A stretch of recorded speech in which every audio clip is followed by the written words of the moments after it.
Hey there. As I was starting to write the script for this episode, I got an email from Walmart. It said, your package has been delivered. All right. And I went right downstairs to grab that thing. I did not want to risk some stupid porch pirate getting it. I opened the door. Oh, boy. Got it inside. Let's see, is this what I hope it is? Took out my keys, ripped the box open, and yep. Woo! Yeah, that was a short-lived burst of joy. Fuck. This is like... It's the shittiest thing that this is the most excited I've been about receiving a package for a really, really long time. Because you know what was inside that box? 10 little 2-packs of COVID tests. Walmart sells them at cost, $14 a 2-pack, which is like $9 or $10 less than anywhere else when you can get them, which completely sucks. Because these are my family's key, not to living a normal life, but to doing some normal things, like having dinner with my mom, who's 91, occasionally seeing a friend without a mask, without worrying we could be passing along COVID. Especially with this super transmissible Omicron variant. That is no freaking joke. And even at $7 a pop, these tests are stupidly expensive. I mean, it's the holidays. I want to see a few people. Today on the show, why we want these tests and why they're so expensive and hard to find in the United States. Because guess what? It's not this way in other countries, and it didn't have to be this way here. But you know, on the upside, some people are definitely making a nice dollar this way. This is An Arm and a Leg, a show about why healthcare costs so freaking much and what we can maybe do about it. I'm Dan Weissman. I'm a reporter, and I like a challenge. So my job on this show is to take on one of the most enraging, terrifying, depressing parts of American life and bring you a show that's entertaining and empowering and useful. And I should say up front, parts of this episode, maybe a little on the angry side. There's stuff to be mad about. But I hope you'll stick with me for this first part. What these tests are, why we want more of them. I want you to know why they're important, because I want you to celebrate and see people you love, and I want you to be safe. So, give me a few minutes here, and then I can send you off to drink eggnog or hot chocolate or cocktails with funny names. I mean, of course, who am I to give you health advice? I'm not a doctor, that's for sure. So, I called somebody who is. I'm Dr. Celine Gounder. I'm an infectious disease specialist and epidemiologist at the NYU Grossman School of Medicine and Bellevue Hospital, and I am the host of the Epidemic Podcast. Celine put out 80 episodes of that podcast about the COVID pandemic. Later, she advised the Biden transition team as they made their plans for fighting COVID. So yeah, she's a good person to help make sure I've got this straight. Okay, we're talking here about rapid antigen tests. The most common one you'll see is called Binax Now from Abbott. You get them at the drugstore, you swab yourself at home, get results at home in about 15 minutes. It's like a pregnancy test. The tests a lot of us are more familiar with are called PCR tests. That's when you go somewhere like a doctor's office and they swab you and ship the thing off to a lab. And if you're lucky, you might get results late the same day. And you may have heard PCR tests are more sensitive, which is true. They are. They're also overkill for our particular purpose, which is evaluating, is it safe for other people to be around me without a mask right now? I think this is something people still don't understand. I keep hearing people say, yeah, but PCR is more accurate. That's the best test. That's what I want. And it really depends on what you're testing for or why you're testing. Like as a physician in a hospital, you want a test that tells you, hey, this patient with a severe respiratory infection, I'm treating them for COVID. Is that what I should be treating them for? That's when you want a really sensitive test. If that test comes back negative, then you know, nope, I do not need to treat this person for COVID. So in the clinical scenario, you're trying to rule out, maybe you have COVID, maybe you have the flu, maybe you have bacterial pneumonia. And then I try to rule out and narrow your treatment accordingly. So if it takes a day or two to get results, no big. I am treating you already. I'm isolating you already. So the PCR test is a great diagnostic test. It guides treatment for somebody who's sick.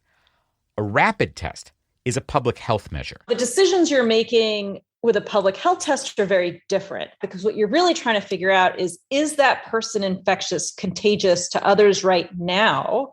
And so you really need that test result in the moment. And that is what the rapid antigen tests do. They don't tell you, for sure, dude, you have not been infected with COVID-19. If you're feeling crummy, you can cross out COVID as a cause.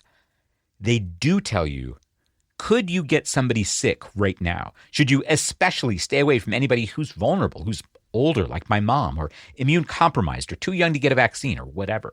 And that's where that supposed, drop in sensitivity of the rapid test may actually work in your favor here, because you're really only detecting the people who are contagious. PCR tests are not only too slow, they're basically too sensitive. You could have resolved your active infection, but still have remnants of genetic material. So you're still testing PCR positive, even though you're at, if there's no more infection there. So look, for example, the weekend before Thanksgiving, I went to a party. Everybody was supposed to be vaccinated. I got there early on. Very few people, great big room. Nobody wearing masks. I take mine off. An hour later, tons of people talking loudly to be heard in a big crowd. Not the same thing. Now, I'm vaccinated and I'm boosted, but it's not the same as total immunity, and the virus can take up residence in my nose for 6 days or more, even if the vaccines mean my immune system doesn't let it get farther. And Thanksgiving falls in that 6-day window. Can I go celebrate with my 91-year-old mom, with my cousin and his son who have type 1 diabetes, meaning weakened immune systems? I called doctor friends who were like, look, if you take a PCR test the day before Thanksgiving, maybe you'll have results in time for Thanksgiving. But guess what? In the days since you took that PCR test, you could be growing a viral load. You take an antigen test just before you leave for the party. You test negative, you should be pretty safe to be around for like 4 to 8 hours. I ran that by Celine Gounder. I mean, I think that's a reasonable strategy. I think it's hard to say exactly, is it 4 hours, is it 8 hours, because everybody's a little bit different, right? Not everybody's going to have the exact same incubation period for the virus. So, no sure thing, but that's what we did. We took antigen tests before heading to my cousin's house. Everybody did. We were all negative. We all had a great time, didn't worry too much, and my cousin made an amazing turkey, really good. And we're all okay. And that's what I want for you. So that's the main thing. This is me, your virtual Jewish mother, saying, Booby, get yourself some of these tests if you can. Except, of course, they're super expensive. I'm like racing down the stairs because Walmart delivered my $7 a pop tests here. And the story of why they're so expensive and hard to find is super interesting.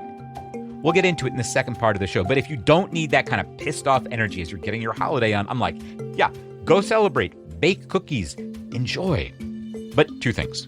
1, stay safe out there, safe as you can. And 2, of course, thank you for supporting this show. And please keep it coming. We've got so much ass-kicking to do in 2022. And we've got a special campaign going right now. The place to go is armandalegshow.com/match. That's armandalegshow.com/match. Okay, go celebrate, have fun, or stick around for the story of how the U.S. ended up being the place where these tests are hard to get and horribly expensive, and who's making bank because of it. That's right after this. This season of An Arm and a Leg is a co-production with Kaiser Health News. That's a nonprofit newsroom covering healthcare in America. KHN is not affiliated with the giant healthcare outfit Kaiser Permanente. We'll have a little more information about Kaiser Health News at the end of this episode. So, these rapid tests, they're expensive and sometimes just hard to even find. Here's one guy's story. I was trying to find tests because we had a grandparent visiting. Nobody was sick, just a due diligence thing. And I went to 1, 2, 3, 4 local pharmacies and couldn't find any. And that guy, Eric Umansky, is an editor at ProPublica.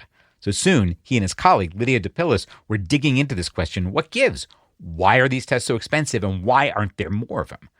Because it's not this way in other places. The UK or Germany, many other European countries. Plus South Korea, Mexico, and not just Europe. That's Lydia DePillis. She covers the federal government agencies for ProPublica. Lydia and Eric found there were 2 things other countries did that ours didn't. First, of course, other governments bought a lot of tests and just made them available for free. We'll get into whether that would have been expensive or whatever. But then the second thing that's far less obvious is that the governments there have approved far more tests. There's more competition. And so the Abbott test that's $23 for 2 here sells for half as much in Europe. Well, yeah, I mean, Abbott will tell you that there's a slightly different format, but chemically it is the same test. It would perform the same in a trial. The ones here we get are gold-plated? Well, they're packaged with a lot more plastic, so that's why they cost more. That's what accounts for the big price difference. Yeah. More plastic. God bless America. Yeah, no. Abbott charges more here because they can. because they don't have a lot of competition. Yeah, that was a really gobsmacking realization when the Abbott people on their earnings call. Welcome to Abbott's third quarter 2021 earnings conference call. And the analysts were like, wait a minute. Going back to testing, that's a sequential step down. You say you're not going to make as much from COVID tests. Why is that? And they're like, oh, yeah, we're seeing more entrants to the market, so we're probably going to have to lower our prices a little bit. I baked in some price pressure. But if we don't see those entrants, we definitely won't lower our prices. And it was just out there. Yeah. So why doesn't Abbott have more competition? Because for a long time, the FDA only approved their tests and a very few others. And it's not like there weren't other folks out there with tests to authorize, tests that other countries found perfectly acceptable, like the UK. You had massive purchase to the tune of billions of pounds from an American company for a test that was never approved in the United States, that the National Health Service bought in massive bulk. Yeah. This was a test the FDA didn't bother to approve, not rejected. The FDA just didn't seem to prioritize getting a lot of tests approved. The FDA said, hey, we only have so many people and a lot of priorities. But, you know, Lydia talked to an FDA reviewer who had been evaluating those tests, and he told her, I had a lot of free time. He was really frustrated that when he would make a decision on a test, it would go up the chain, and then his higher-ups wouldn't render a decision on it. So it would stay in the queue for months and months. He was so frustrated, he actually quit the agency. And here's the other thing. There were a couple of companies that got very fast-track approval for their tests. And it looks a little weird because of who's at the top of the FDA food chain for this whole review process. A guy named Tim Stenzel. And Tim Stenzel used to work at Abbott, one of the companies that was approved, and at Quidel, the other company that was approved. And Eric is quick to say, hey, we don't know of any evidence there was untoward influence. What we do know is that Stenzel reached out to Quidel very early on and said, you guys should create a test. I mean, they know that because Quidel's CEO said so in a video. The only reason they created a test at all, he calls it an assay, fancy term, is because they were asked. I got a call from somebody that I respect at the FDA who said, are you going to be developing assays? I said, I don't think so. And he said, would you? Because I think we're going to need it. And the FDA confirmed to ProPublica that Stenzel was that person calling from the FDA. Now, we asked the FDA about that, and they said, look, we reached out to a lot of people because we want tests. And then we said, well, that's great. We totally agree. Who else did you reach out to? And they said, we're limited by confidentiality. We're not in a position to tell you. I'm telling you, it does look weird. But Lydia doesn't necessarily think it was nefarious. And she thinks it's not a bad thing for a regulator to have relationships in an industry. You would want your regulator in an emergency to use those relationships to make sure the tests are available. Like it's good in an emergency to have a regulator who can say, we need tests. I know a guy. It's just that maybe it's not so great for big companies to be able to say, the country needs tests. Big opportunity there. I know a guy. But Lydia says Stenzel did have a strategy here. It's just that executing on that strategy required authority his agency didn't have. Stenzel and his boss, Jeff Shuren, wrote publicly that, look, we don't actually think it's an effective use of our resources to be authorizing all of these tests. We think we should have authorized like a handful of tests and then bought a shitload of them. And the problem is that didn't happen. Right. They weren't the ones who could authorize buying them. Right. So that might have been fine if they actually had the billions of dollars to buy them, but they didn't. So in the absence of that, it would have been nice to have more authorized. Yeah, here we're getting back to the other thing that this country didn't do, have the government actually buy tests. And that's part of why the tests are hard to find. I mean, over the summer, Abbott actually shut down a factory that was making these tests. They made that decision when lots of people were getting vaccinated and Delta hadn't quite emerged yet. Even at that time, there were public health experts from Tony Fauci to Rochelle Walensky saying we still need tests. It still needs to be a part of our pandemic response. But the policy wasn't following through to make it so that companies saw it as worth their while to continue producing them. In other words, Abbott wasn't getting big orders from the U.S. government for tests. So they were getting hammered by investors saying, like, why are you going to produce a bunch of these tests if there's no market for them? And even now, the Biden administration does not seem too interested in the government actually distributing a lot of tests. That is putting it mildly. When Biden's press secretary, Jen Psaki, got asked recently, geez, why are these tests so rare and expensive here when that's not the case in other countries? She raised the idea of the government buying them here as something kind of ridiculous. Should we just send one to every American? Maybe. Then what happens if every American has one test? How much does that cost? And then what happens after that? And I don't know, but I know two things. One, these tests can't be that expensive if you buy them in bulk. A reporter at Kaiser Health News talked to a biotech co-working lab that really wanted people to test before coming in, so they were importing them from Germany at $1.50 per. And then this. As I was finishing this script, I heard from a friend who was out scouring the local pharmacies for these tests. And the local Dwayne Reed, where he was, wanted $50 for a 2-pack of Abbott tests, which is twice the going rate. Somebody there saw an opportunity. After a while, my friend found a place selling another brand for $18 a 2-pack. Limit, 3 per customer. I mean, I told you this would make you mad, right? And now I'm telling you, get tests if you can, if you want to do normal type things. Get people you're doing normal type things with to take them just before seeing you, if you can. And maybe lay kind of low for a while, if you can. This Omicron wave is coming fast, and you don't want to get caught in it. I'm sorry. Like a lot of things we report on in this show, this situation just totally blows, and we just got to do the best we can. But then there's this. I cannot go another minute without saying thank you. I've been asking you to support this show during our year-end NewsMatch campaign, and you have been coming through in a big way. And some of you have also been sending the nicest notes. Like, holy crap, here's one. I'm so grateful to have found your show. I've been able to bookmark resources I didn't know existed, and more importantly, pass that info on to a friend who needs it right now. Thankfully, I haven't had any major fights yet. But now I feel much better armed to fight. Again, thank you, thank you, thank you. Holy moly, thank you. I share these notes with everybody who works on this show, and you could not be making us happier. And here's something else amazing. We have actually raised more money than NewsMatch will match, which means they've got a new challenge for us. Raise our own matching funds. They call it a community match. And if we do it, we get a reward. So if you can, I'd love for you to contribute. $5,000 is the target. We hit that, we get a $1,000 bonus from the Knight Foundation. If you're game to help us get that bonus and to match funds that others have already come forward with, you will be helping us in a big way. We've got some big projects we're aiming for in the next year, ways to bring this community together, ways to bring this information to more people. And the more support we can line up right now, the more we can count on doing in 2022. So if you're game to help, the place to go right now is armandalegshow.com/match. That's armandalegshow.com/match. Any support that comes in through that page goes to our new community matching fund.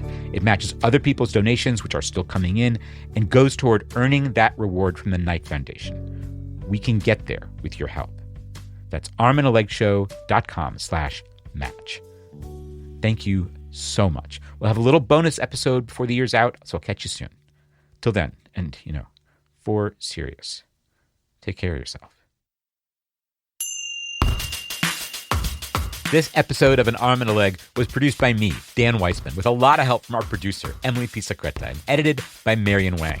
Daisy Rosario is our consulting managing producer. Adam Raymunda is our audio wizard. Gabrielle Healy is our managing editor for audience, and she edits the First Aid Kit newsletter. Our music is from Dave Weiner and Blue Dot Sessions. This season of An Arm and a Leg is a co-production with Kaiser Health News. That's a nonprofit news service about healthcare in America, an editorially independent program of the Kaiser Family Foundation. Kaiser Health News is not affiliated with Kaiser Permanente, the big healthcare outfit.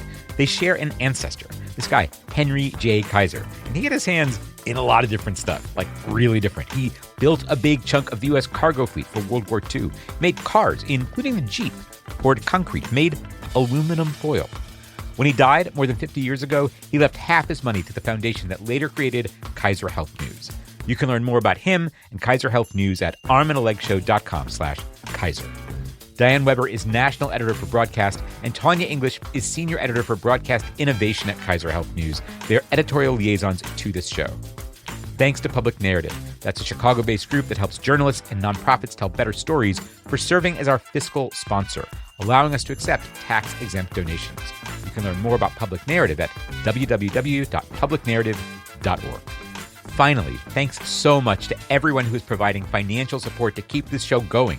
You absolutely rock. Here are some folks who've come aboard recently. Thanks this time to James West, Teresa Laurenti, Miriam Goldstein, Electra Allenton, Amanda Hendricks, Amanda Aquino, Devin McKay, Kyle Spansky, Patricia Tudong, Mitch Hobby, Elizabeth Gray, Kristen Heineman, Catherine M. Dunham, Susan King, Jeff McJunkin, Scott Gurian, John Wilson, Peggy Chopleski, John Wood, Chuck Lynn, Pamela Dodd, Amy Binns-Calvi, Carlos Beretta, Peggy Whitmore, Travis Varegdenhill, Janice Benson, Perseverance Kajima, Monica E. Eng, Dawn, Rochelle Lappinen, Amy Schumann, and Carissa Marcello.